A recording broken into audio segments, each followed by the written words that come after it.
I'm Chevy, and today let's discuss flooding in West Virginia.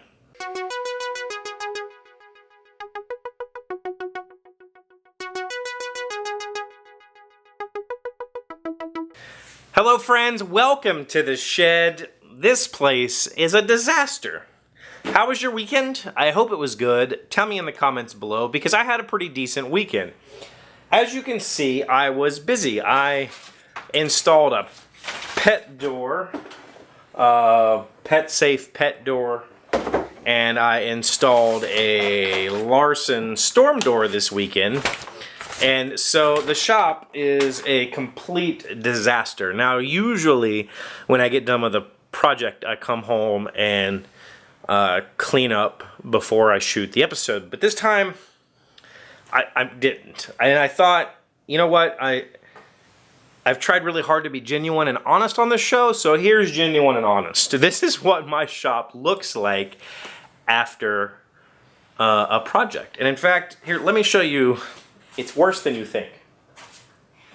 So, what you see here is the normal view. Okay, so this table is currently covered in stuff. The bench back there, same thing. The floor is a complete disaster.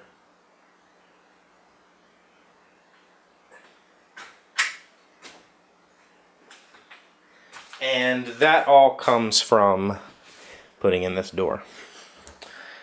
I went to Lowe's to pick up a storm door that had a dog door built in, and they were like $260 or something like that. But I had a local home center that had a discount. Well, not a discount, but it was a Larson, a very good brand name storm door for less money. And this pet door separate, which requires you to drill 4 holes and make some cuts. I thought I had the piece. It's literally like no effort to put a pet door in a storm door and then hanging it. It was like 95 degrees on Saturday, and it took me way longer than I'm proud to admit to put the door in. It was a project. It was a nightmare, and I don't enjoy thinking about it. So this is the mess that was left over. It's done. My dogs now have a free door to get in and out. But it was a fun project. So we did that on Saturday. Sunday, I had to see Alina off to summer camp. She goes to a 4-H camp for a week, and I don't like seeing her go, but I also, at the same time, know that she's really happy there, and she comes out of her shell, so good for her. Today's Monday. Super awesome Monday at work today. I have been battling a particular instruction set for the last major piece of the software that I've been working on before we roll it out to the users. So this is the final bit. And I've been struggling with it for about a month, maybe even a little over a month. I've rewritten it 12 times. I still can't get it to work. I've spent countless hours debugging and studying the problem. I've spent even more hours just doodling on other parts of my code base to bring it up to speed and update it and refactor it. Just trying not to think about the stupid problem. Today, I solved the problem. And I am not afraid to admit it was a really stupid mistake. It was a really stupid mistake that I should have caught way, way, way earlier. And it essentially revolves around, I copied and pasted some code that was pointing to an outdated reference. And so my data that I was pulling from was not current. And that was causing me insane nightmares. It was stupid. When I found the problem, I was just like, I ran upstairs to tell the director, like, it's going to work. By the end of this week, I will have the last major update done, and we can roll this out and breathe a little bit until we start getting bug reports. But anyway, that's all. Okay, so that's me and what's going on in my life. Now, if you've been on the internet at all this past weekend, you've probably heard or seen pictures of West Virginia being underwater. It's a really bad problem right now. I am in the northern part of the state, and up here we're fine. It's the southern half of the state that's in really bad shape. The Kanawha River Valley feeds Charleston, which was our capital, and the whole lower half of the state, it was completely washed out. Tore roads, bridges, houses, everything out. There were some videos of a burning house floating down a river. It's a nightmare at the lower half of the state right now, and there are serious relief efforts underway from all around the country. The President's administration has declared 3 counties in West Virginia federal disasters, which means the federal government will help with cleanup efforts as well as give grants to help people rebuild, that sort of stuff. And the governor has declared 44 of the 55 counties in West Virginia state disasters. So it's a very big issue. And we are expecting more rain tonight.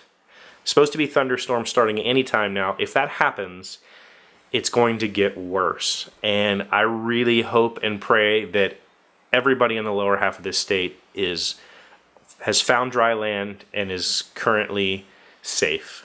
There are search and rescue efforts underway. They are finding more and more people and, unfortunately, more and more bodies as the days go on. I think the last reported number dead was 26. I could be wrong.